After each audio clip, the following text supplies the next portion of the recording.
خلاص يا فندم، يبقى لنا عند حضرتك جنيه. بس انا ممكن ما اعديش النهارده تاني عليك. مش مشكله يا فندم، في اي وقت. بس انا ممكن انسى. انت مكبر الموضوع قوي كده ليه يا فندم؟ انت تعرف ان ده هيبقى كده دين عليا. الموضوع ما يستاهلش كل ده يا فندم، ده جنيه. بس انت عارف ان في ناس متعلقه بين الجنه والنار بسبب الديون المعدومه دي. لا يا عم، ربنا يسد ما علينا وعليك. بس احب اوضح لك معلومه.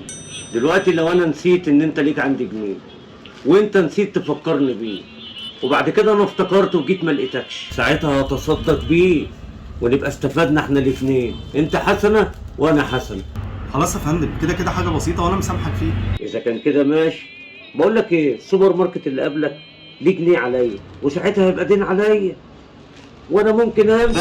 بس خد يا عم ال5 جنيه دي مني ليك، وسد بقى كل اللي عليك.